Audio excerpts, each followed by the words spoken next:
Las enfermedades que hoy vamos a ver es la enfermedad de von Willebrand, el síndrome de Bernard-Soulier y la enfermedad de Glanzmann.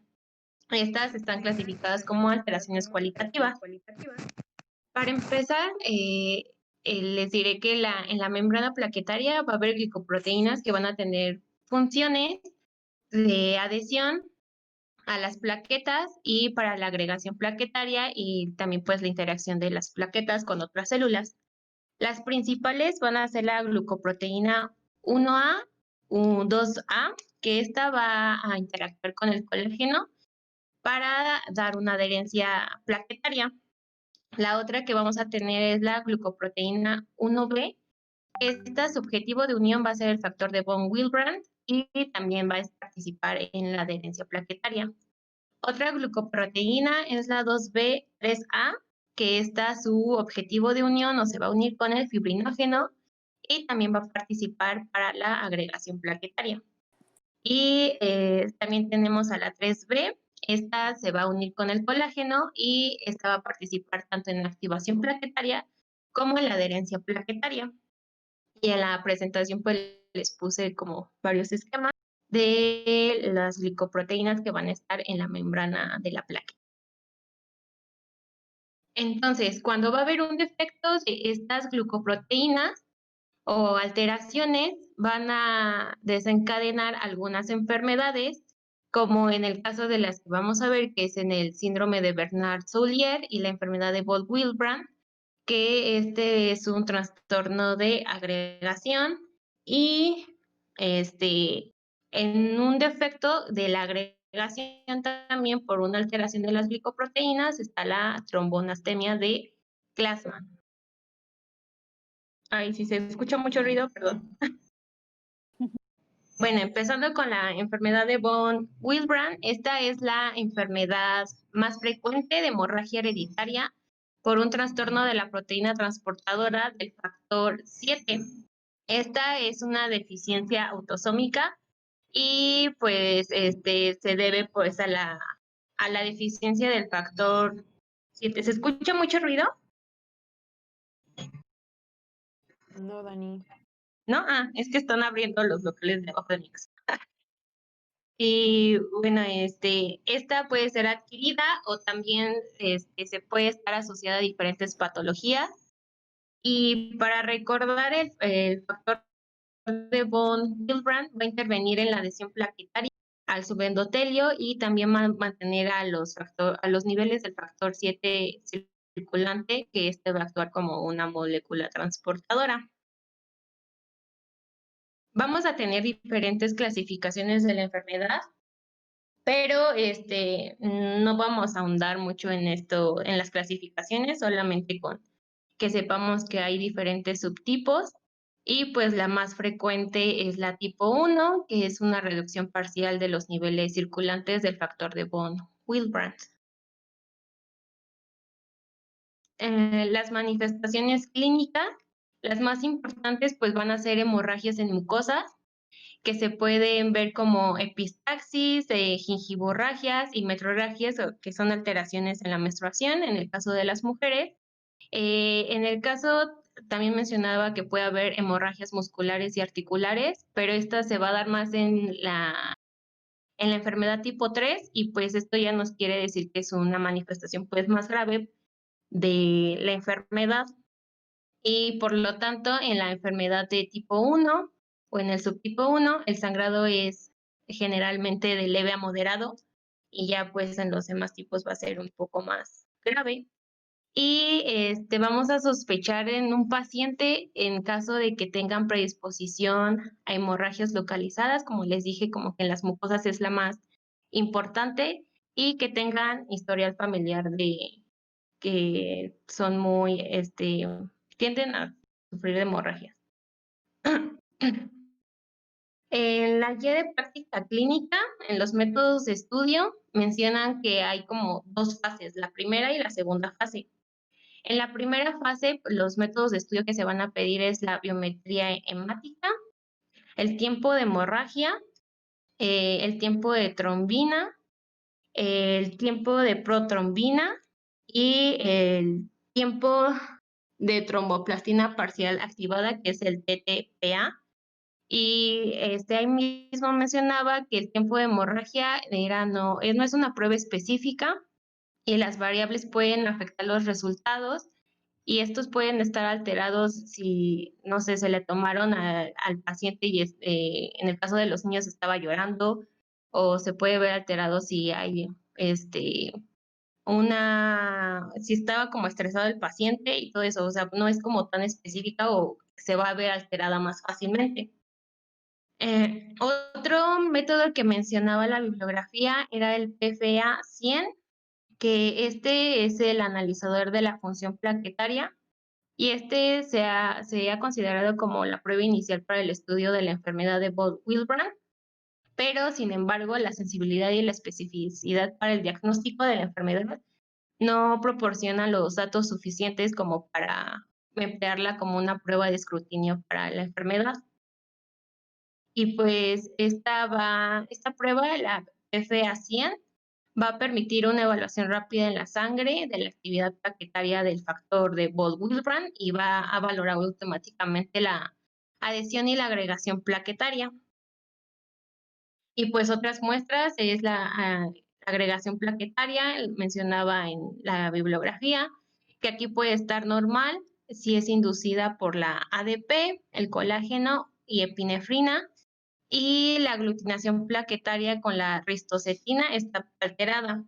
La ristocetina es un cofactor que va a hacer que el factor de von Willebrand y las plaquetas se unan entre sí. O sea que no va a estar como que no va a haber una adhesión plaquetaria. La segunda fase que mencionaba en la guía de práctica clínica era valorar la actividad coagulante del factor 8, el antígeno del factor de von Willebrand, que en el caso de la tipo 1 y el tipo 3 va a ser indetectable, y la actividad del cofactor de la ristocetina, que ya les mencioné que la ristocetina pues va a hacer que se una con las plaquetas. Y aquí va a estar ausente en el tipo 2 y 3 y va a estar reducida en el caso de la enfermedad tipo 1. Y ya también en el libro mencionaban el estudio de la estructura multimérica del factor de von Willebrand, pero pues en la guía no mencionaban ese. No cambió.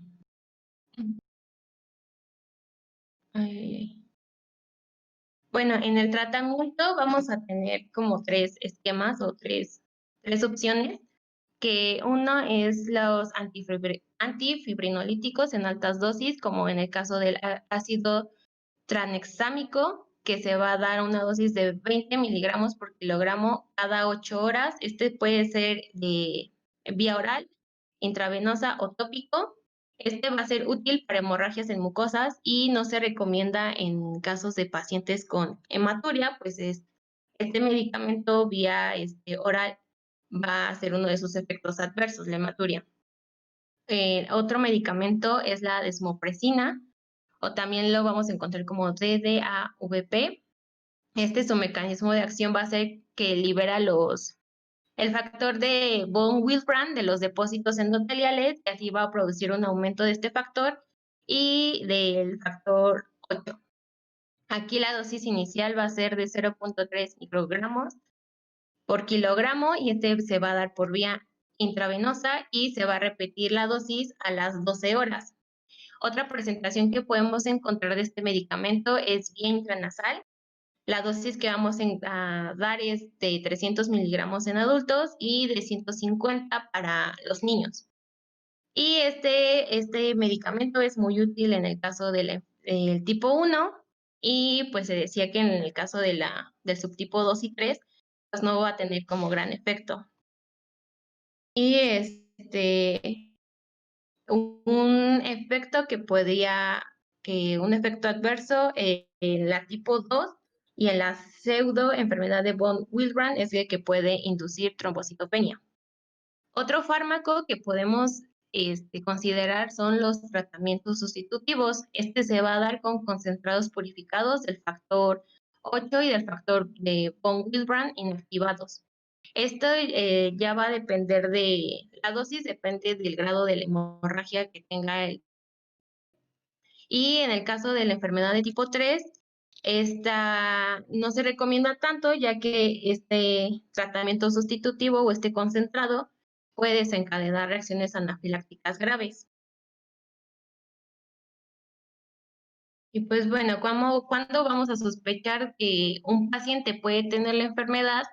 Es cuando la persona va a presentar alteraciones en la hemostasia, principalmente en la primaria, que es donde, como ayer veíamos, es donde pues tiene un mayor efecto el factor para la formación de los coágulos plaquetarios y en la adhesión y la agregación plaquetaria. Y en menor grado va a estar alterada la hemostasia secundaria. Esta no va a tener como predominancia por el sexo ni por la edad. También tenemos que tener una sospecha en el caso de que los pacientes presenten hemorragias mucocutáneas no relacionadas a traumatismos o asociadas a extracciones dentales, o en el caso de que sea una cirugía menor y tenga como complicaciones postquirúrgicas, en el caso de que lleguen a sangrar más o presente hemorragias más graves. También se va a sospechar en pacientes pues con sangrado de causa desconocida, en particular en aquellos que tengan un antecedente familiar, que no se sepan de que tengan predisposición hemorrágica similar, historial personal o familiar de hemorragias significativas. Y los estudios de coagulación van a revelar un recuento plaquetario normal, un INR, perdón, que el, el índice, ay, se me olvidó cómo se llama eso. Eh, El índice normal, Sí, perdón, sí, índice internacional normalizado, que es un cálculo que que se basa en los resultados de las pruebas de tiempo de protrombina y a veces el tiempo de el TTP va a estar ligeramente prolongado. Y pues la valoración inicial de un paciente en quien se sospecha la enfermedad debemos tener en cuenta el historial familiar, como ya les dije, y personal de las manifestaciones, y enseguida tenemos que pedirle los estudios que les mencioné de la primera fase.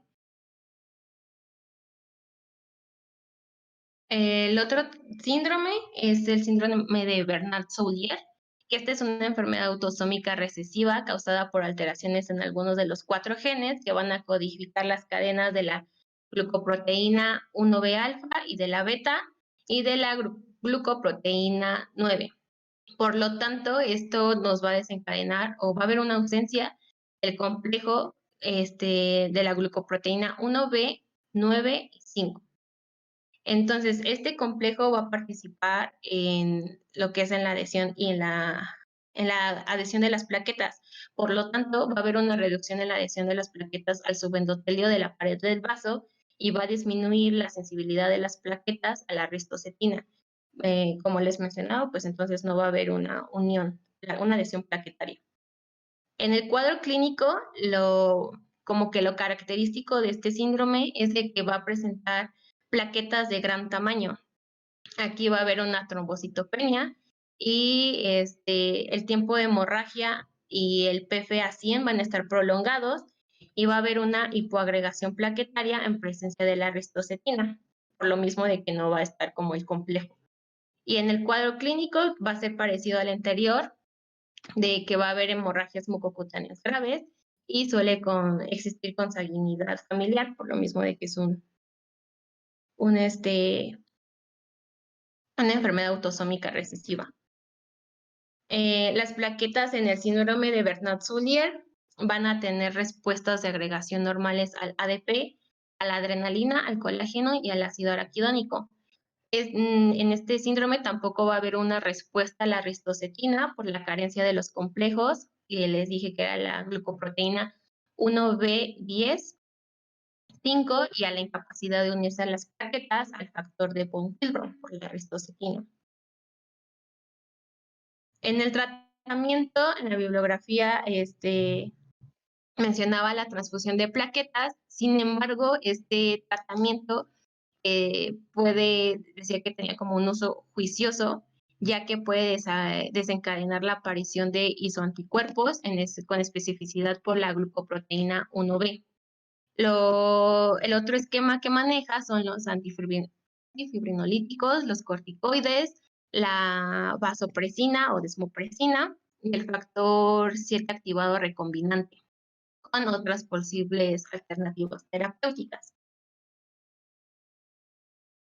La otra enfermedad es la trombonastenia de Glanzmann. Este también es un trastorno autosómico recesivo y este es un trastorno asociado con una retracción anormal del coágulo y un recuento de plaquetas normal. Este va a ser causado específicamente por una ausencia del complejo de la glucoproteína alfa 2 B beta 3. La ausencia de este complejo va a impedir la agregación plaquetaria y la formación del tapón hemostático. Se va a dar por una mutación en los genes que van a codificar estas dos subunidades, la alfa y la beta, localizados en el cromosoma 17. Las manifestaciones van a ser similares a las otras, que va a haber un alargamiento del PFA 100 con plaquetas normales en número y tamaño, a diferencia del Bernard-Soulier. Aquí va a haber una ausencia de agregación plaquetaria tras su estimulación con ADP, trombina, colágeno y epinefrina. Daniela, Y va a haber cortó todo. ¿Perdón? Se te cortó todo. No me escuché. ¿Desde cuándo me dejaron de escuchar? Yo sí te escuché bien toda. Yo sí lo he escuchado bien. Bueno. Yo igual. Ay, perdón. ¿Sí? Entonces, ¿todo bien? Bueno. Bueno, aquí les mencionaba que va a haber una actividad procoagulante normal y lo mismo, vamos a encontrar hemorragias en mucosas, va a haber epistaxis muy frecuentes y también los episodios hemorrágicos postoperatorios van a ser graves y puede haber el caso de ferropenia. El tratamiento se va a dar a través de transfusiones de plaquetas, antifibrinolíticos, la desmopresina y el factor recombinante del 7A para controlar los episodios hemorrágicos. Y bueno, esas son como las descripciones de las enfermedades y ahorita les voy a leer el caso clínico.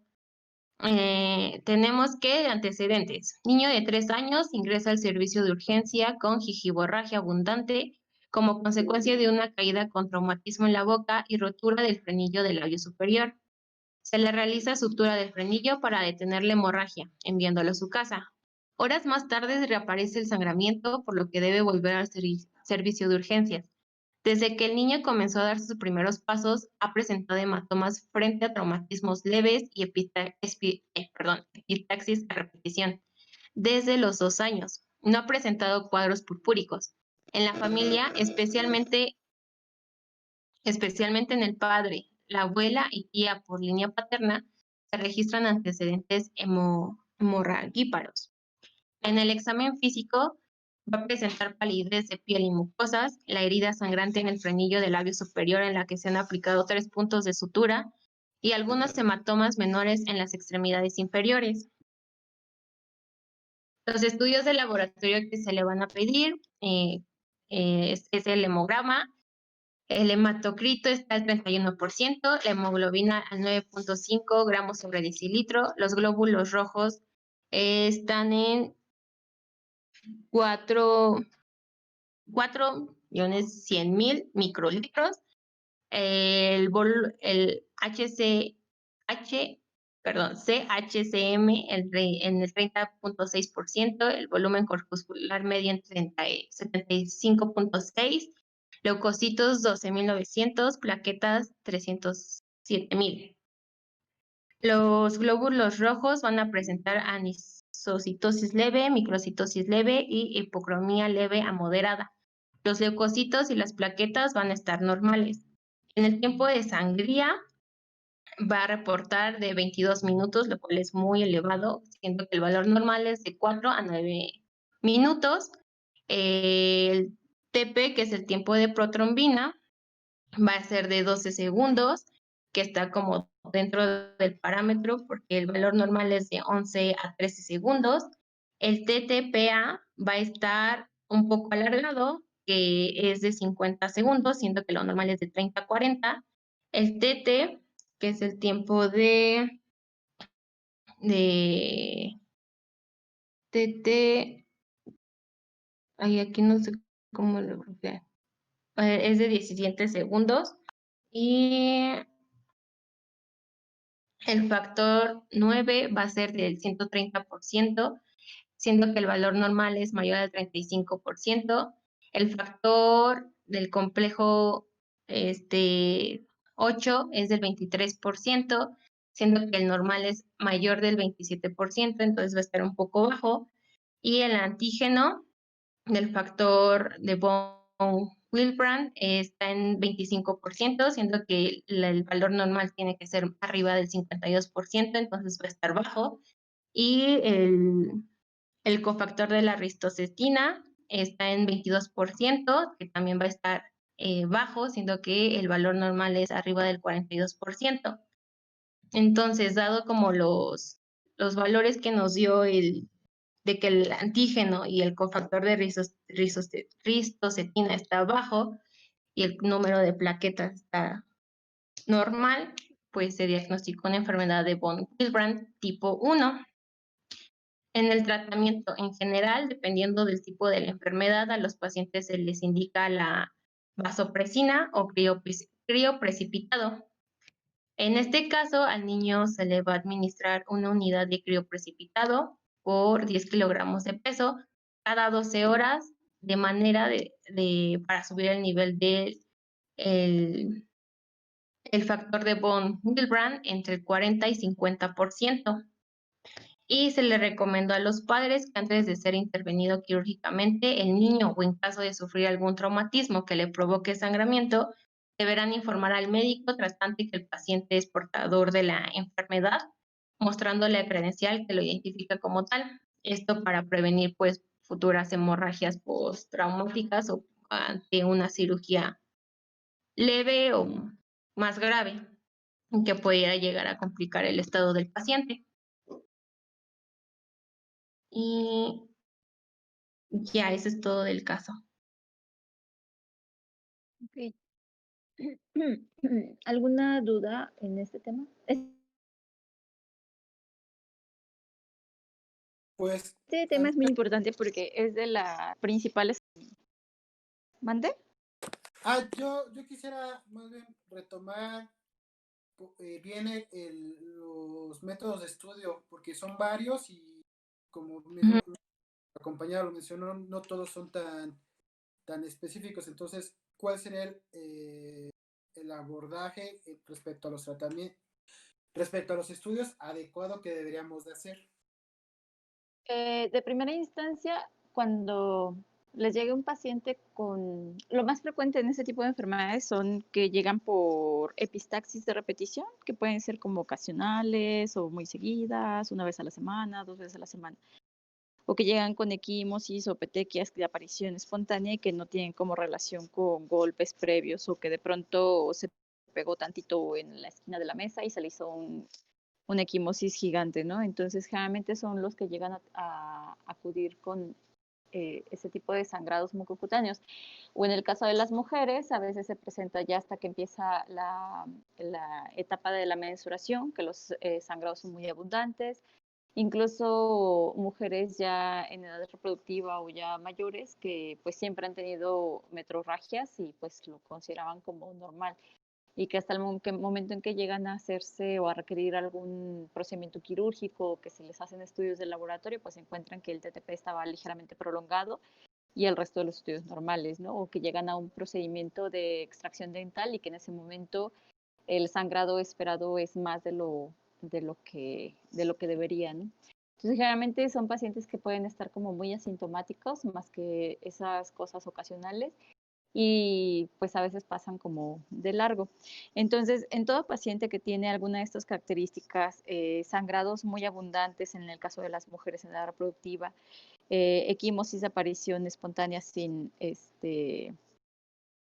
aparentes golpes o que no va en relación al tamaño del golpe o las epistaxis de repetición, pues lo principal siempre es la biometría hemática, ¿no? Porque lo que vas a evaluar ahí es el conteo plaquetario para determinar pues si hay un adecuado conteo de plaquetas.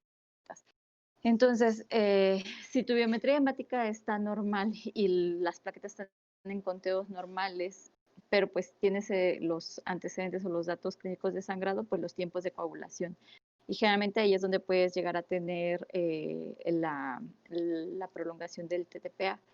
Si estos te salieran normales o el TTPA está ligeramente incrementado, pues lo ideal es pedirle el tiempo de sangrado o el PFA100, que también te ayuda a evaluar qué tan bien están funcionando las plaquetas. Y siempre pues haciendo énfasis en que ni todo sangrado o toda alteración de los tiempos de coagulación es de origen hepático, ni todas las alteraciones de la coagulación tampoco son de origen plaquetario o de alguna patología hematológica. Entonces siempre hay que igual buscar estigmas de algún padecimiento hepático, ictericia, hepatomegalia, no sé, todas esas cosas que hay que buscar, o esplenomegalia que hay que buscar en también las alteraciones hepáticas y que también pueden presentarse inicialmente con conteo plaquetario bajo, con discreto incremento de los tiempos de coagulación y también con clínica de hemorragias ocasionales y cutáneas. Entonces, una vez que ya descartaste que no es hepático y que no tienes como alteraciones en el conteo de plaquetas y los tiempos de coagulación están normales o discretamente prolongados el TTPA, que es el que generalmente se va a prolongar, pues el siguiente paso es pedir la cuantificación del factor de von Willebrand, porque estos generalmente van a tener, o sea, como es de las causas principales de sangrado, la enfermedad de von Willebrand, pues tienes que pedirlo siempre lo principal o lo más común. En este caso es la medición del factor de von Willebrand. En el factor de von Willebrand, el problema de la enfermedad del factor de von Willebrand es que, así como en las plaquetas, hay alteraciones cualitativas y también hay alteraciones cuantitativas. Entonces puede que tengas un factor de von Willebrand en cantidad normal, pero que no funciona adecuadamente y esa sería una alteración cualitativa. Pero lo más común, afortunadamente, pues es la deficiencia leve del factor de von Willebrand. Entonces, una deficiencia leve la puedes detectar con la medición del factor antigénico del factor de von Willebrand. Esos son los principales métodos de laboratorio o estudios diagnósticos que tienes que hacer. Primero, pues es la clínica. Segundo, pues la biometría hemática y los tiempos de coagulación. Y pues el interrogatorio adecuado en los antecedentes hemorragíparos en la familia. O sea, incluso tienes que preguntar así directamente si el paciente tiene en su familia mujeres que hayan tenido menstruaciones muy abundantes o alguien que haya estado con epistaxis de repetición o que incluso haya tenido algún sangrado mucocutáneo o epistaxis que haya requerido incluso una transfusión sanguínea. Entonces eso igual te puede orientar a este tipo de padecimientos en alteración en la función plaquetaria. No tanto en el número de plaquetas, sino en la función. ¿Sí quedó más o menos claro? Sí, doctora, gracias. Sí, doctora. Sí. Ahora, entonces, en la enfermedad de von Willebrand, que es de las más frecuentes, hay tres subtipos. Lo importante que tienen que saber es que el tipo 1 es una deficiencia leve del factor de von Willebrand y el tipo 3 es una deficiencia total de factor de von Willebrand. Y el tipo 2 y sus subtipos son alteraciones en la calidad de ese factor de von Willebrand, es decir, puede haber en cantidad normal pero que no funcione bien. La más frecuente es la deficiencia leve o parcial de factor de von Willebrand y es la que va a responder adecuadamente a la aplicación de la desmopresina. Incluso en algunos pacientes en que a lo mejor no se puede hacer como esa cuantificación del factor de von Willebrand, se puede hacer una prueba terapéutica que le aplicas desmopresina y pues deja de sangrar en el momento en que se lo apliques, no sé, en un evento de epistaxis, por ejemplo. El tipo 1 entonces es la que es más frecuente y es la que va a responder a la desmopresina. Y el tipo 3, como hay una ausencia completa, porque ¿cuál es el efecto de la desmopresina? ¿Alguien sabe?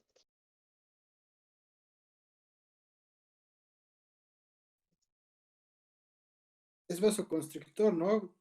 Es derivado de la vasopresina y de la angiotensina. Ajá, y aparte de que es como, funciona como ciertamente vasoconstrictor, lo que hace es como exprimir los cuerpos de Well-Paladate donde está el factor de von Willebrand y hacer que saquen más factor de von Willebrand de los sitios donde generalmente está ahí en reserva. Y esa es la función. Entonces, esa es la función principal de la desmopresina en la enfermedad. Entonces, en el tipo 3, donde hay ausencia completa de factor de von Willebrand, es decir, donde no se produce absolutamente nada de factor de von Willebrand por alguna mutación genética, lo que sea, pues no va a funcionar porque pues no hay de dónde exprimir o de dónde sacar ese factor de von Willebrand. Entonces, la desmopresina solamente está indicado en el tipo 1 y en algunos subtipos del tipo 2. Pero pues nada más. Y lo ideal pues es el uso de antifibrinolíticos. ¿Saben cómo o cuál es el mecanismo de acción de los antifibrinolíticos?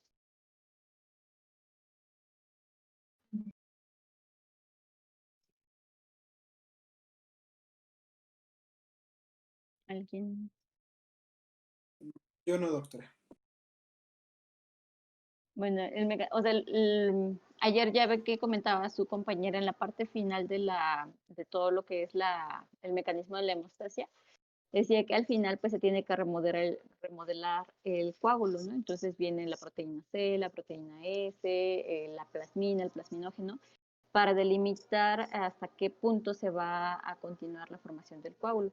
Y una vez que ya se deja o que ya limita el sangrado por el que haya iniciado la cascada de la coagulación, pues vienen todos los fibrinolíticos que son los que actúan como despedazando ese coágulo para que no obstruya todo un vaso sanguíneo y cause una isquemia. Entonces, toda esa remodelación de coágulo tiene que ver con lo que es la fibrinolisis. Entonces, un antifibrinolítico es el medicamento que va a evitar que se empiece a deshacer o a remodelar ese coágulo antes de tiempo. En la cascada de la coagulación todo esto tiene que ver o sea, todo está como conjunto o entrelazado al mismo tiempo, los mecanismos ocurren simultáneamente. Por un lado está la cascada de la coagulación haciendo o formando el coágulo y estabilizándolo para delimitar los sangrados, y por el otro lado empieza la remodelación del coágulo con la ruptura de todos esos tejidos de fibrina para que no nos coagulemos todos por dentro o no limitar la circulación sanguínea en algunas partes del cuerpo. Entonces, los antifibrinolíticos, eso es lo que hacen, disminuyen la acción fibrinolítica de los mecanismos normales de la coagulación. Entonces, en estos pacientes se usan para que si en un momento dado tienen un sangrado y su coagulación no es del todo normal porque no estabilizan bien el coágulo, porque no se pega bien la plaqueta al endotelio o porque no se pegan bien la plaqueta con la plaqueta.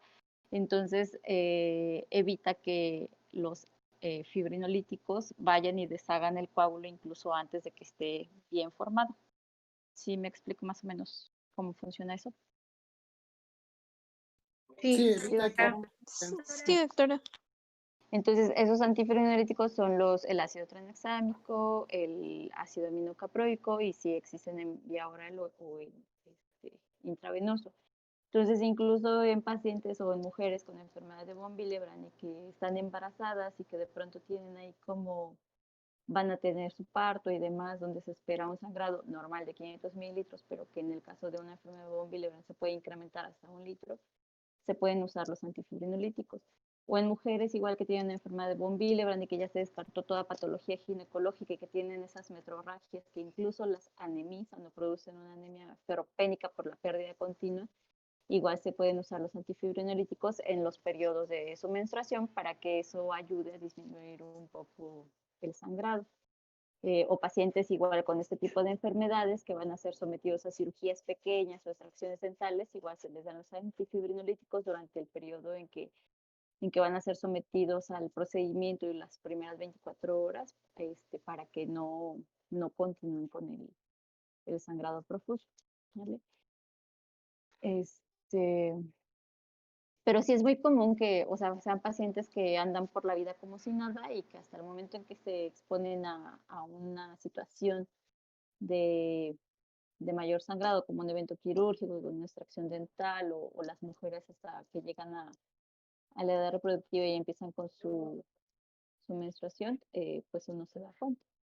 Y pues sí, es de las enfermedades más comunes como causa de sangrados o hemorragias continuas. Por eso sí es importante que la conozcan y que sepan que existe y que no todo TTP prolongado es alteración hepática y que requiere vitamina K, o que el hecho de que tenga las plaquetas normales o en conteo normal descarta por completo alguna alteración en la función de las plaquetas.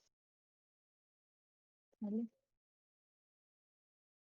Doctora, yo tengo una duda. ¿Preguntas? Sí. Por ejemplo, bueno, leí algo de que en el último o tercer trimestre en las pacientes que están embarazadas con la enfermedad de von Willebrand, que no precisaban como que un tratamiento durante el parto, pero no entendí bien como por qué. Se supone que precisamente el factor de von Willebrand también tiene como lo que comentó su compañera, ¿no? Que puede resultar discretamente elevado en situaciones de estrés, o sea, como que se libera un poquito de más factor cuando hay situación de estrés, cuando hay una menstruación, cuando hay un sangrado, cuando hay una epistaxis, cuando hay no sé, un traumatismo. Pero a lo mejor en ese momento se libera un poco más, pero finalmente va a agotarse y puede requerir que sí se le pase factor de von Willebrand como en concentrado, o que se usen los antifibrinolíticos. Entonces, lo que suponen o lo que manejan es que al momento del parto, como es un estrés fisiológico muy fuerte, pues se libera la suficiente cantidad de factor de von Willebrand como para delimitar el sangrado. Pero probablemente eso sea solamente en el tipo 1, donde quizás tienes una disminución en la producción del factor de von Willebrand, pero todavía tienes ahí como una función, o sea, como una producción residual. Pero en el caso del factor de von Willebrand, donde está alterado cualitativamente, es decir, su función no es adecuada, o en el tipo 3, donde hay una eficiencia absoluta del factor de von Willebrand, pues ahí no, o sea, ahí ese no va a ser el caso, ahí sí tienes que administrar incluso factor de von Willebrand. Ok, gracias, doctora. Sí. Y entonces igual parte del tratamiento, entonces para aquellos que tienen una eficiencia absoluta o una alteración en la calidad del factor de von Willebrand, existen así como en la hemofilia A, que existe el factor 8 concentrado, o que puede ser derivado plasmático, o que puede ser recombinante, es decir, hecho con bioingeniería. También el factor de von Willebrand existe en concentrado, entonces antes, cuando no había este tipo de concentrados, o no había tanto acceso a este tipo de concentrados, se usaban los crioprecipitados. ¿Saben qué son los crioprecipitados? Es la parte proteica nada más de la sangre. Bueno, del plasma se filtra y nada más se quedan las proteínas de la sangre. Entre ellas incluirían los factores de coagulación. Pero no todos los factores de la coagulación. Sí, no. Incluso el crioprecipitado tiene 7 y 8, si no me equivoco. El que trae todos los concentrados sería el plasma fresco.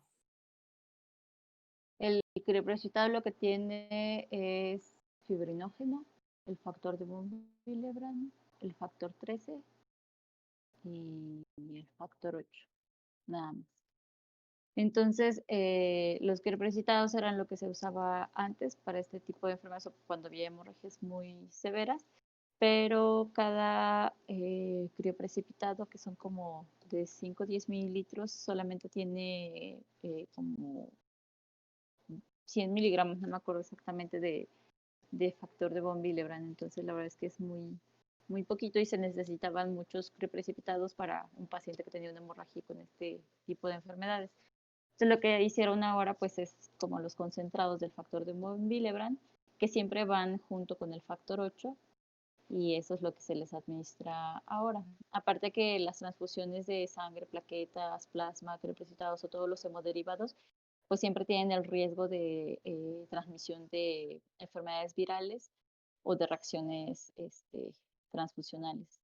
Entonces, por eso se trata de limitar lo más que se puede pues la transfusión de hemoderivados, a menos que sea así estrictamente necesario. ¿Alguna otra duda o pregunta? Yo tengo una duda, doctora.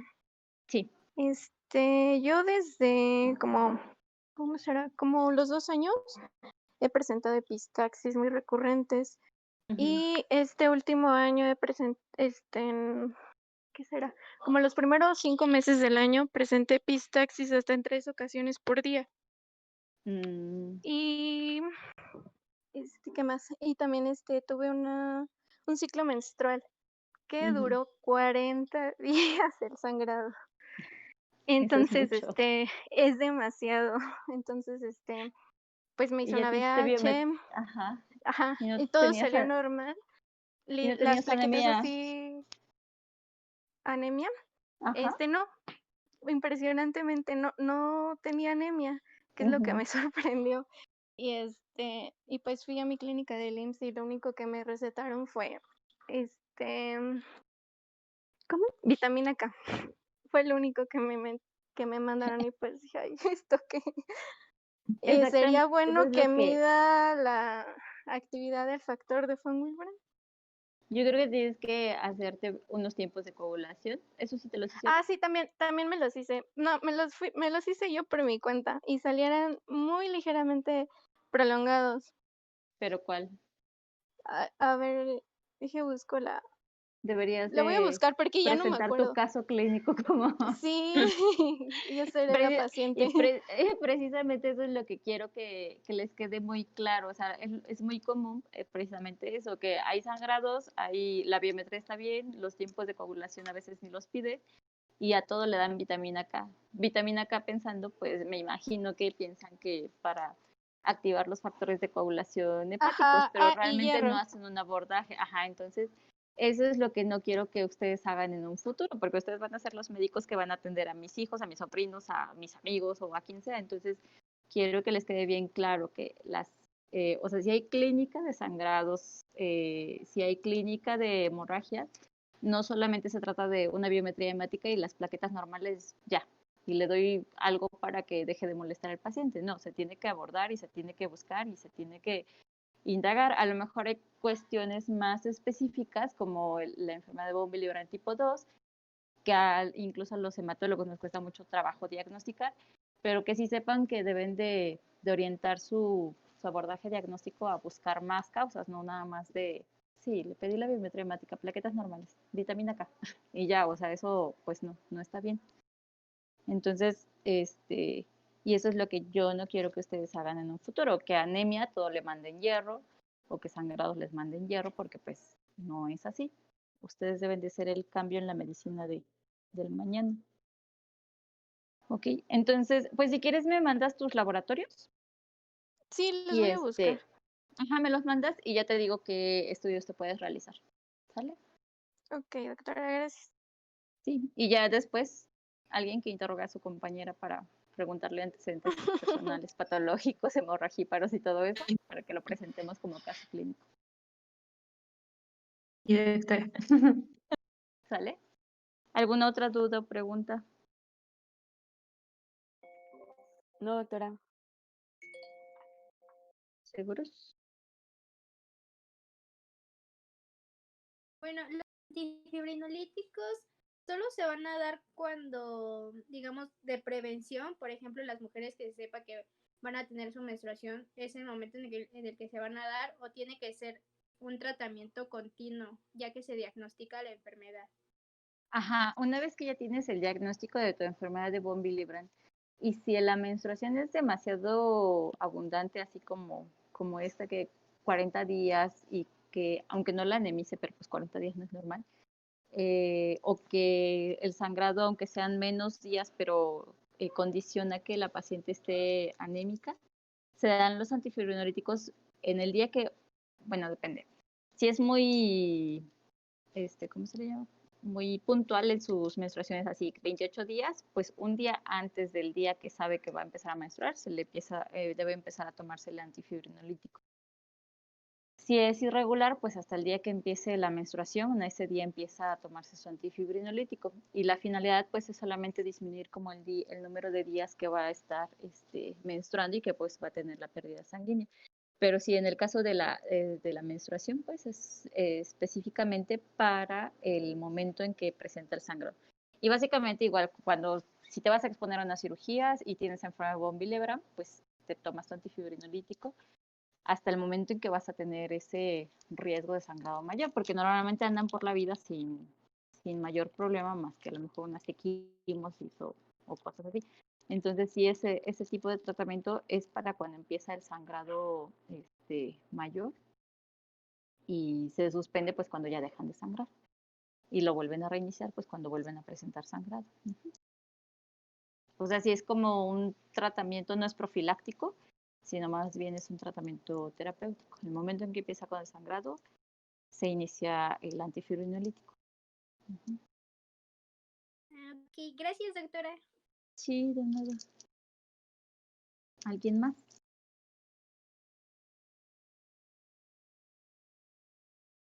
Pero ya ven que sí es muy común eso de la vitamina K. También a mí me han llegado muchos igualitos. Que nada más le mandan vitamina K porque sí. Entonces, no hagan eso ustedes. Les voy a mandar un artículo de esto de las alteraciones plaquetarias o trastorno de la función plaquetaria para que lo chequen. Está bonito y está como muy digerible. Ok, doctora. Gracias, doctora. Bueno, Sí, doctora, gracias. nos vemos el día